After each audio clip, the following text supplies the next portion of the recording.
This is the Average Joe Strongman Show.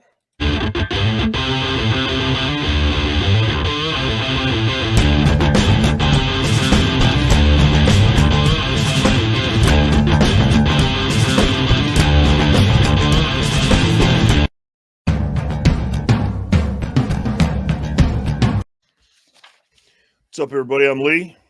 Hello. I'm Mike. And this is the Average Joe Strongman Show.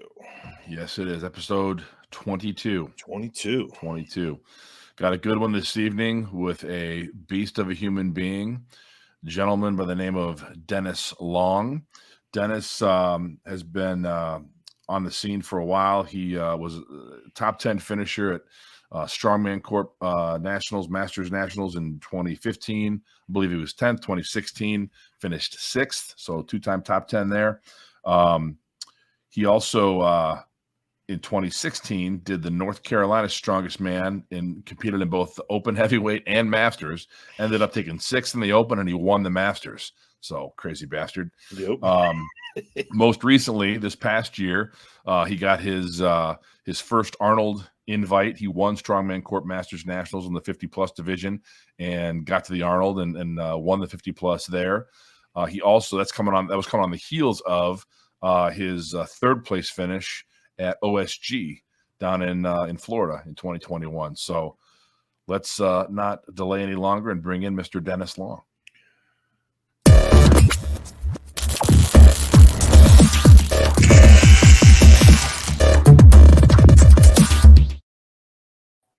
Hey, what's going on? There he is. Welcome to the show. Glad to be here. Awesome.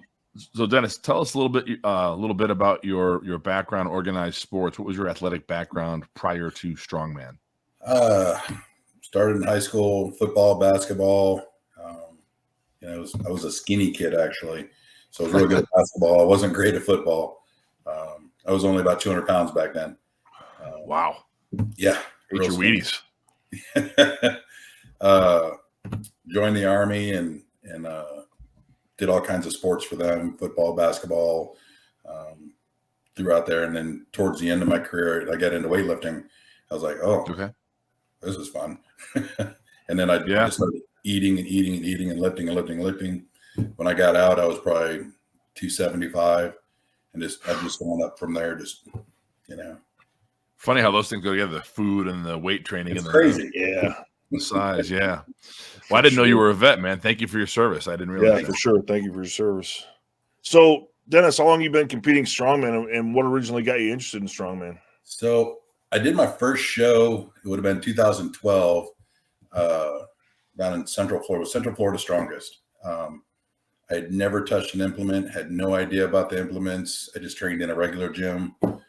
Showed up, competed in heavyweight open, had no idea. I was 42. Got my ass handed to me and loved every second of it. Yep. Met some amazing guys down there, Rich Gregg, and all the guys. They were freaking amazing. And that just really got the ball rolling. What piqued my interest to begin with was a guy that eventually became my first coach. I was working out in a gym up in Washington State, and he was one of the trainers there, and he's like, man, you're really strong. You should think about competing in strongman. I was like, okay.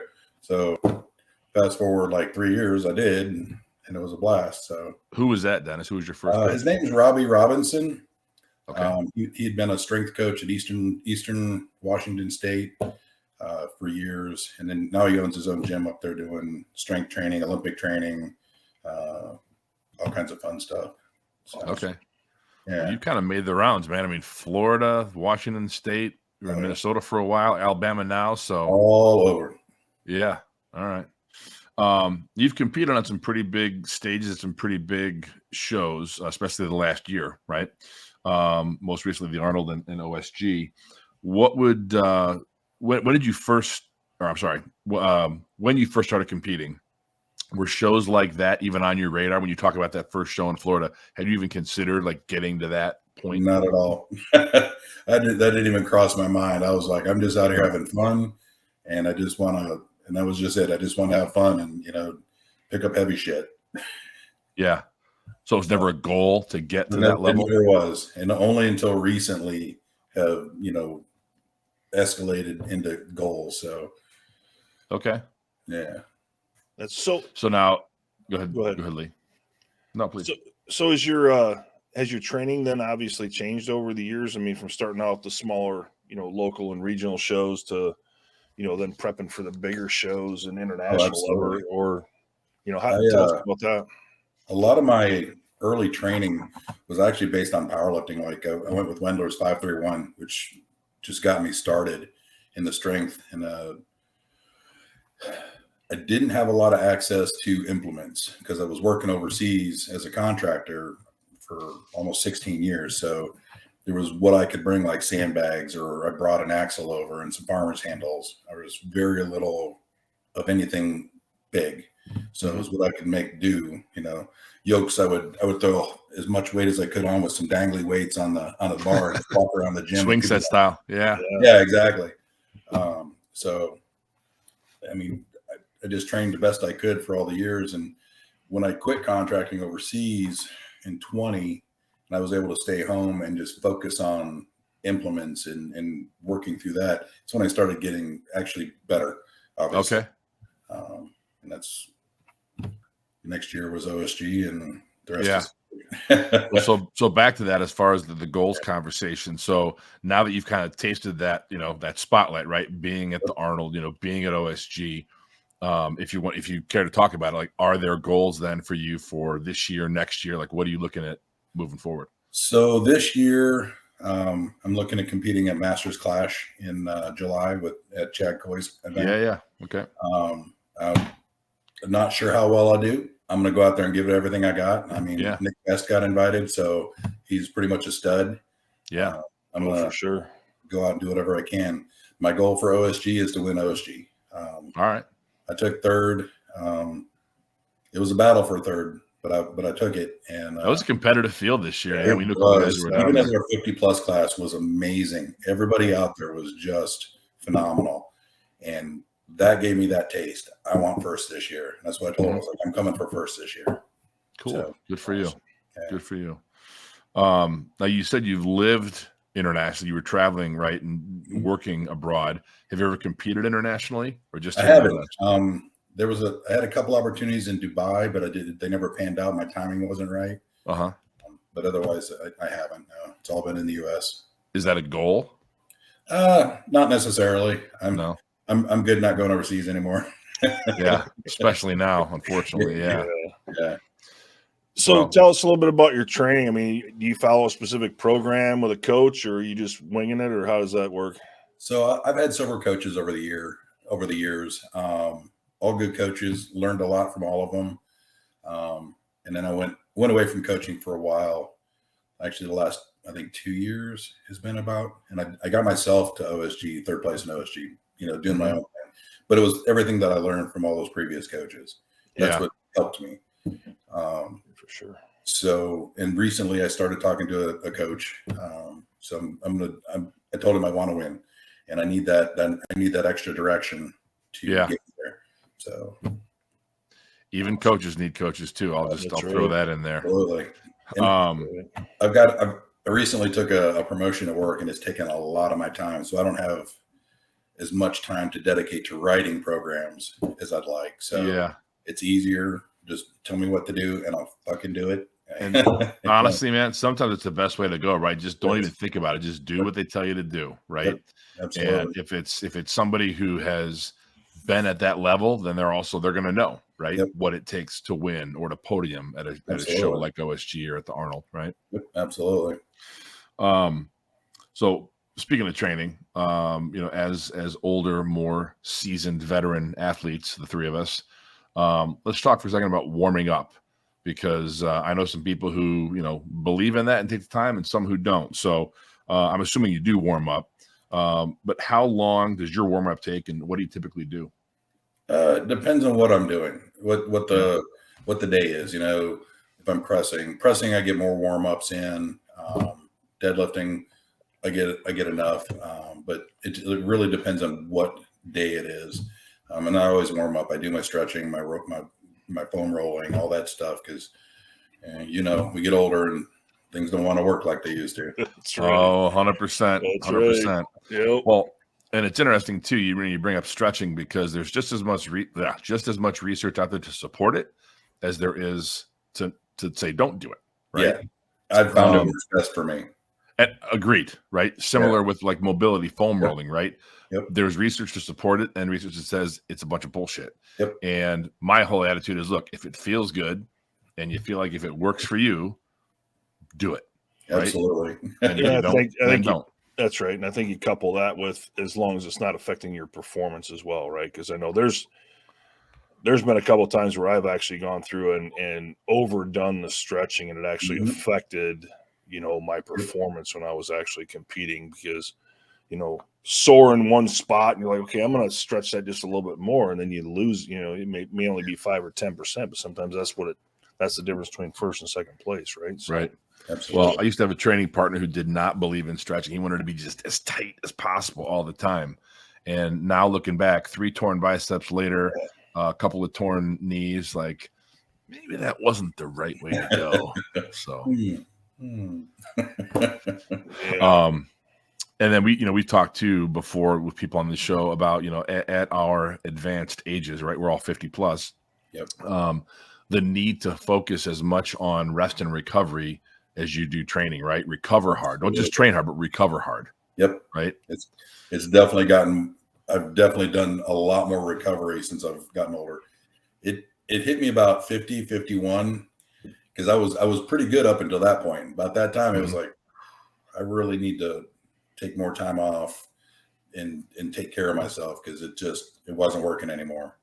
Do you do regular massage or chiropractor? I do chiropractor every week. I don't do massage. I need to, but I don't have the time. So yeah, it's a tough pill to swallow. I mean, Mike and I have talked about this at length many times, but in this sport, to be competitive, you are pushing it, especially at our age, right? Because you have to work harder to get the same result as these younger guys get, right? Nope. So, and with that mindset, you push and you push and you push, and it does. For us, it's easier to start overtraining than it is for, let's say, a guy that's in his late 20s or 30s, right? Absolutely. So it's a tough pill to swallow when my first coach told me, he's like, hey, you're overtraining. You need a deload probably every 5th week. And I'm like, that's ridiculous. I'm not taking a whole week off every 5th week, but it's not a week off. It's a week to dial it back. Yeah, but to me, it was a week off. It's like, day I'm not training is a day I'm, somebody else is getting better than me. So, it was just that tough pill to swallow. So, well, that's because as athletes, right, we've all, grown up as athletes, and our whole lives we're taught more is better, right? Heavier, faster, harder. It's like, no. It's like sex. The ladies don't like that all the time. They don't like it all, hard and fast. Be gentle, No. So, you do need to kind of balance that. When you were at OSG, Dennis, did you see Dr. Todd McDougall, Strongman? I didn't need to, actually, that time. Becky worked a spot. My back locked up on me. I can't remember which event it was, but my whole right side of my back just seized up. I was like, I can't move, and I went over and saw her, and she worked her magic. And I was like, she's a magician for sure. Yeah, just absolutely amazing. So this year was your first. This year was your first trip to the Arnold. Was last year your first OSG? No, I did OSG in 2018 was my first one. Okay. And I qualified for 19, but I was stuck overseas. I couldn't get home. So gotcha. I think 2018, I think I placed pretty low. It was like 17th, I think. Yeah. I think that's where I was at. But I was in the 40 plus with all the, Z was there. The beasts. And, Monsters, all those monsters, I mean, amazing athletes. I'm like, I'm just going to do my best. Yeah. You look at the podium this year, with Pritchett, McClelland, and Z. I mean, that's no joke, man. Nope. That's world's strongest man status right there. Absolutely. Right. Yeah. Absolutely. Yeah. What was your favorite event this year? I'm a huge deadlifter, so I love the deadlift ladder, but the car walk is my favorite. Everybody keeps saying that. Yeah, Kiki, Brett, everybody we've talked to. Yeah, it looks badass. Let's be honest, right? For sure. Awesome. Well, let's take a quick break, and then we'll come back. Sounds good. Okay, we'll be back. 3 minutes.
And we're back. So that was a long intermission for anybody who's a regular viewer. We apologize, but there are a lot of great shows coming up. So want to try to help promoters promote, which is why we do that. So thank you for bearing with us, and hopefully, you were able to get a beverage or take a restroom break, but we're back. Awesome. So Dennis, you said you've worked with several coaches over the years. I mean, what's the biggest lesson or lessons that you've learned from these coaches, if there's more than one? Trust the process. Yeah. I mean, like I said, I've picked up different things from all of them, but it's the biggest thing is just listen to them, just trust them, Yeah, I think that's actually, it's a very good point, because we've had this conversation with Vachu a few times too, that, one of my biggest pet peeves, and I know it's one of Vachu's pet peeves, is, a lot of people will get a coach or start some programming and they'll do 2 or 3 weeks of it and say, okay, well, this isn't working. So they just bail on it, right? It's like, trust the process and give it a shot, right?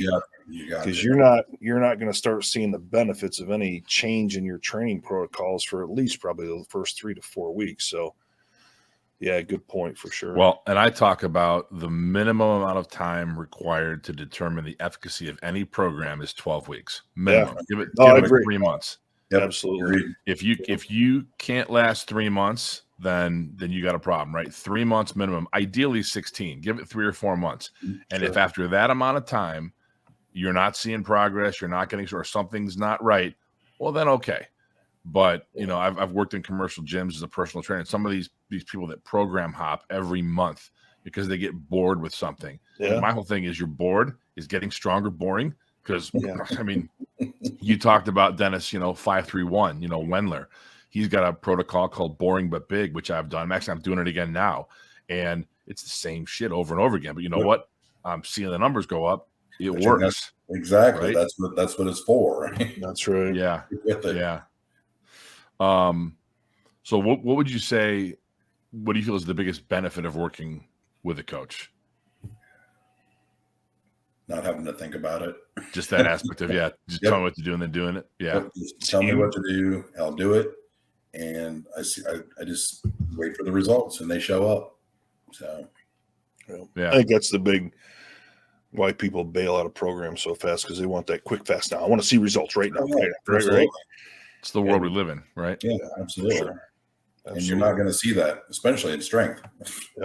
Right. It takes time. It takes time. Well, and I always talk about, it takes 4 things to be successful. You've got to have the desire, number 1. You have to put in the effort, right? You have to be consistent. That's where the discipline comes in. And then 4, you got to be patient. Yep. Right? Those 4 things. Do you train alone, Dennis, or do you have training partners? I've trained alone most of my life, if you will. Had a few training partners here and there. And until recently, when I got married to Victoria, and we have our own home gym. Okay. So we train together pretty much exclusively. So talk about a power couple for real. Yeah, absolutely. So piggybacking on that. Oh, sorry. Go ahead. I was going to say it's helpful. So. Oh yeah. So carrying that forward a little bit more. So what do you think the biggest advantage is to having a training partner? And obviously you've got a stellar training partner. So what's the biggest advantage for you? Someone that can call you out on your bullshit. You're 100%. Yeah. Seriously. You're sitting around being a Sally and you're like, get your ass to work. What the fuck do you think you're doing? Yeah. Now, is that harder with it being your spouse? What's that? Is it harder with that being your spouse in this case with Victoria? For us, not at all. No. Not at all. Yeah. Okay. She'll call me out in a heartbeat and I'll do the same. Awesome. I think that's one of the things that I've found challenging over the years is finding a good training partner. And it's the consistency piece, right? It's finding somebody who can hang with you, not necessarily being as strong as you, but just someone who will be as dedicated, right? Yep, absolutely. I think there's this misperception that a lot of people have. Hey, if you're not as strong as I am, or if you're not stronger than I, then you don't know what the hell you're doing, which is bullshit. It's Yeah. totally true. But, again, I think just finding someone who will, be there, training day after training day with you. And yeah, life happens, especially as we get older, right? 40s, 50s, you got kids, you got, families. I mean, life gets in the way. But that's, I think, again, the most important thing is to find that training partner who will be consistent with you. And you're fortunate, right, that you've got a home gym. You've got a wife who's strong as hell and she can do that with you. Because prior to that, I mean, I'm guessing, like me, like Lee, you've had people kind of come and go. Right. Yeah, definitely. So prior to training at home with Victoria, were you training at a commercial gym, at a more of a powerlifting gym, strongman gym? Honestly, where were you at? For the most part, like I said, I was working in Iraq for the State Department for the last 8 years prior to coming home, and it was all just there. It was just me. There was literally nobody there that knew anything about strongman, and nobody was as strong as I was, which can be a shocker. It can be a pain, actually. I'd rather somebody be strong as me or stronger than me, push me. It pushes you, for sure. And that's what's great about working out with Victoria. She's freaking amazing. Yeah. And if I slack even a little bit, it's over. So I push and she pushes me, and that's just the way you need that. Yeah. Are you familiar with Carlson Gracie or the Gracie family of Brazilian Jiu-Jitsu fame? Yeah. So Carlson Gracie, I think it was Carlson. He said, if you want to be a lion, you got to train with lions, right? And it's so true, right? Find a training partner or training partners who, again, will push you. And you don't necessarily want to be the strongest guy in the room, in the gym, right? Yep. Because how else are you gonna? You gotta dig deep, and you can push yourself only so hard, right? So far. But it's advantageous to have those other guys. Yeah, and I think for the masters guys, for us older guys too, that's something that I've noticed in training with some of the, guys that train at River City is, most of the kids that, or I shouldn't say kids, or kids to me because we're old, but these guys are in their, in their prime, they're in their, mid to late 20s or early 20s, and they're just hardcore, right?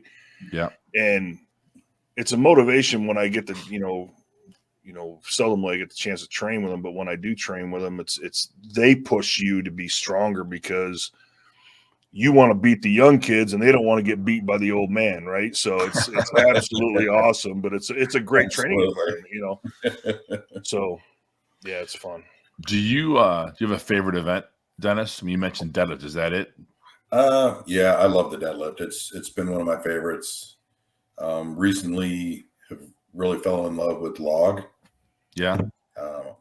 I finally learned how to do log a few years ago because my clean just was absolutely horrible. And once I got that down, like, oh, I actually like log. Yeah. It's a love-hate relationship. It is. Well, I think that's where a lot of people have trouble too. It's the clean. It's not so much the press. It's the clean, right? Absolutely. More so with axle than with log, but yeah. And I typically, and we were just talking about this last week actually, and how I see it is there's two different types of athletes when it comes to strongman for pressing. You've got the guys or girls that if they can clean it, they can press it, right? And then there's the ones that can clean anything but can't press it. So that's me. I can clean anything. I've cleaned a 420 log, but it never comes off my chest, right? So it's one of those things. So you can clean a toilet too because you're just good at everything. I'm just good at everything. What about least favorite or most hated event? Anything you just don't like doing? Axle press. Welcome to the club. Welcome to the club. That's I don't know why, but I struggle with the clean on that. Actually, at the Arnold, I messed up my chest. I was doing the clean. I got that bar up there, and it gave me a bone bruise. It hit me so hard. Yeah. And so I've been struggling. I'm still hurting. Yeah. So yeah, that's probably my least favorite. Everybody hates the axle. Yeah. At least everybody I know hates. I don't mind axle like deadlifts. I got better. Yeah. So yeah, I can almost hook grip a damn axle. Yes. Nice. That's a huge benefit. So my last question, for somebody that's just starting out in the sport, what's the best piece of advice you can give to somebody that's really just getting into strongman? find a strongman gym, get a coach. Yeah. Straight up. Good advice. Yeah.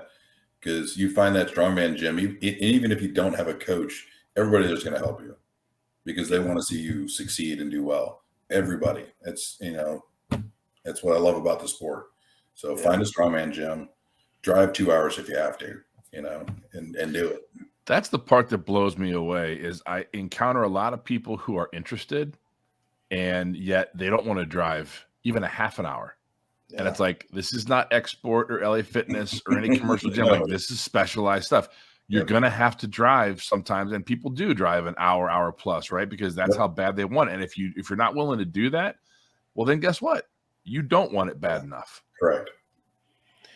Yeah, there's 2 or 3 people that train at River City Barbell that drive over an hour, sometimes twice a week to train strongman. So I think it's really a matter of how dedicated they are and how passionate they are about the sport. And absolutely, I think it's a little bit different if you've got 3 or 4 strongman gyms in the area where you can pick which one you want to go to. But right, for the most that doesn't happen very often though, depending on where you are. Right? I mean, maybe those are few and far between down here.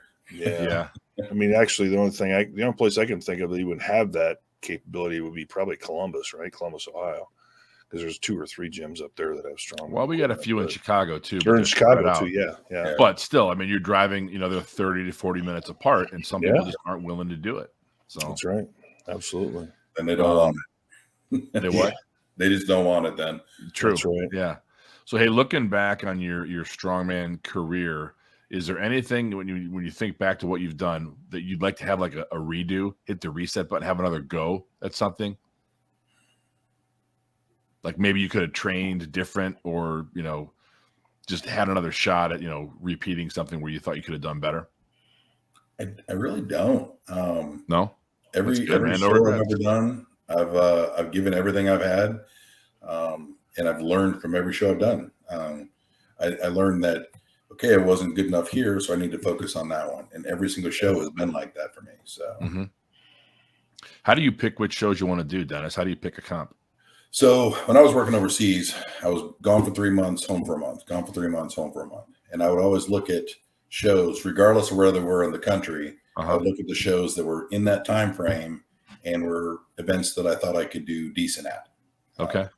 Or I was able to train for, something like that. Yep. That's why I ended up going to Lynn's a lot because they always fell when I was home. So yeah, man, he's a good promoter. He's amazing. Never met him. I just know of him. I love his shows. He's such an amazing guy and puts on amazing shows. He recently got back into competing. So did he?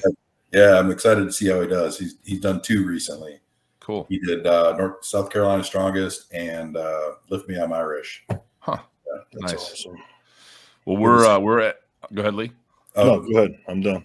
I'll say we're at time. So, but I think at some point we need to have you back because we could keep going. Yeah, for sure. Thank you very much for your time. Appreciate you being on, Dennis, and best of luck with training and with the new coach. Just thanks for being here. And thanks again for your service, Dennis. Thank you, sir. All right, we'll talk to you soon. All right, take care, guys. Great talking to you.